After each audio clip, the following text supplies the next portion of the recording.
I'd like to tell you all a little story. It's a true story, and I know that because the great Harry Lorayne, well, he made it up.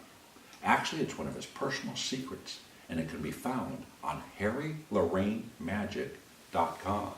No, this isn't a commercial. This is actually a story about when magicians and gamblers get together. For decades, maybe even centuries, they would discuss and debate who was better at card manipulation. And it's not really a bad debate because the both of them practiced their skills hours upon hours. But it is a little frustrating to the gambler, you see, because, well, he can't really show his skills. Meaning this, if a guy was sitting at the table and he did something like this, well, no one's going to want to play cards with that guy.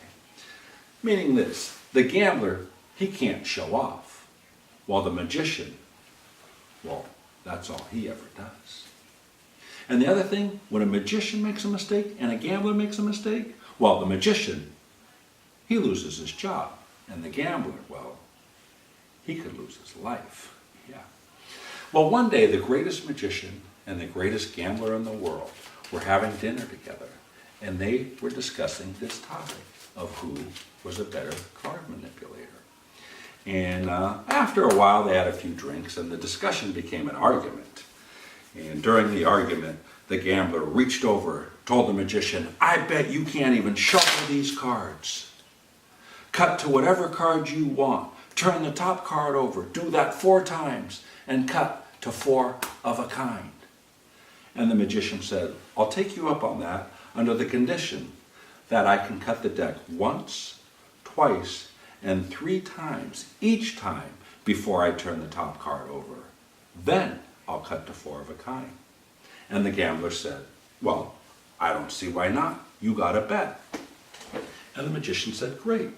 He said, "That's 1, that's 2, that's 3, and the magician had cut to a queen. And he placed the queen on the table.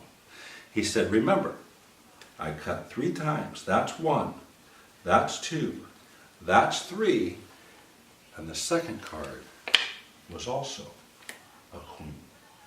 The magician said, "The third one? Well, that's pretty easy. 1, 2, 3, and of course, your third queen has now appeared." Now the gambler was getting a little nervous by now, but it was too late because the magician already said, "That's 1, that's 2, that's 3, and that's the 4th. Oh, and just then the gambler started reaching for all the money. And the magician said, "Hold on. The bet was that I would cut to 4 of a kind." He said, "I could take this too, rub it right here with the 3 queens on the table, and turn this card into the 4th queen." Just then the gambler started reaching for the money again, and the magician said, "Hold on a second. The bet that is I could cut to any 4 of a kind, not necessarily the 4 queens."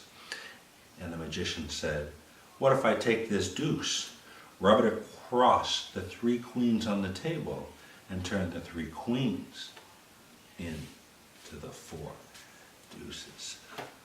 The gambler couldn't believe his eyes. He said, "I can't believe it. I thought those were the 4 queens." And the magician said, "I'm not sure why you would think those were ever the queens." He said, "Because whenever I get a deck, the first thing I do is I take the queens and I actually stick them in my pocket. You see, the first queen of diamonds I leave here. The second queen, oh, well, I put that right here. The third queen I put here. And the 4th queen, which is funny, I always leave right here in my wallet," which is exactly where the magician started putting all of his money. And that is how the magician beat the gambler. Just then the gambler grabbed the cards and said, "Let me look." And he went through the deck to see if he could find any more queens. But yet, there were only 4 queens in the deck. And that is how the magician beat the gambler, courtesy of Harry Lorayne. Happy 91st birthday, Harry. Thanks for everything.